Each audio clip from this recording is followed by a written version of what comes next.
আসসালামু আলাইকুম, কেমন আছেন সবাই? আপনাদেরকে দেখানোর চেষ্টা করছি সেই সকালে যে 2-3টা ভিডিও দিয়েছিলাম। একটি মা কুকুরের মুখে একটা প্লাস্টিকের বয়াম আটকে ছিল এবং তার 5-6টা বাচ্চা ছিল, তারা দুধ খেতে পারছিল না, একটি বাচ্চা মারাও গিয়েছিল।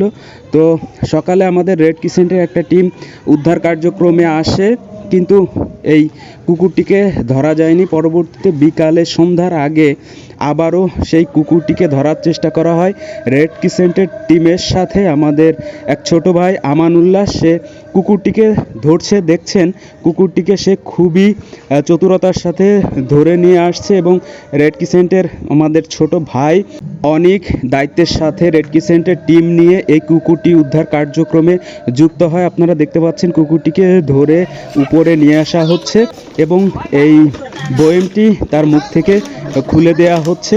আমি অবশ্যই রেড ক্রিসেন্টের এই টিমটাকে ধন্যবাদ জানাবো, কৃতজ্ঞতা জানাই, অনেককে অনেক ধন্যবাদ জানাই, আমানুল্লাহকে ধন্যবাদ জানাই এবং তার সহকর্মীদেরকে অনেক অনেক ধন্যবাদ জানাই যে তারা এরকম একটি মানবিক কাজ করেছে, দায়িত্বশীল কাজ করেছে। এটা আসলে আমাদের সমাজের জন্য অত্যন্ত গুরুত্বপূর্ণ উদাহরণ। এরকম ভালো ভালো কাজ যাতে আমাদের যুব সমাজ করতে পারে, যাতে করে ভালো কাজের সাথে ছেলে মেয়েরা যুক্ত থাকতে পারে, অবশ্যই আমি তাদেরকে ধন্যবাদ জানাই, কৃতজ্ঞতা জানাই। আমি সকাল থেকে আসলে কালকে থেকে উদ্বিগ্ন ছিলাম এই কুকুরটি নিয়ে এবং এই কুকুরের 6-7টা বাচ্চা আছে, সেই বাচ্চাগুলো যাতে বেঁচে থাকতে পারে। দেখতে পাচ্ছেন আমানুল্লাহ কি রিস্ক নিয়ে কুকুরটির মুখের বয়ামটি খুলে দিচ্ছে। আসলেই খুবই রিস্ক ছিল, কারণ এই কুকুরটি যে কোনো সময় তাকে আছড়ে দিতে পারে। দেখছেন তার গায়ে কিভাবে ধরে আছে এবং আছড়ে দিচ্ছে। তারপরেও আমানুল্লাহ খুবই রিস্ক নিয়ে যত্ন সহকারে এই কুকুরটির মুখের যে বয়ামটা সেটা খুলে দিচ্ছে।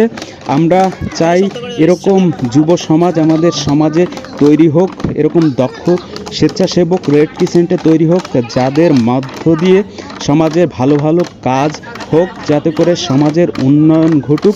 সেরকম একটি কাজ আপনারা দেখতে পাচ্ছেন রেড ক্রিসেন্টের ছেলেরা মেয়েরা একসাথে যুক্ত হয়ে সেই মা কুকুরটির মুখের যে বয়ামটা আটকে ছিল আজ 3-4 দিন নিজ নান্দোয়ালি গ্রামের এই নদীর পাড়ে, সেই বয়ামটি খুলে দিচ্ছে।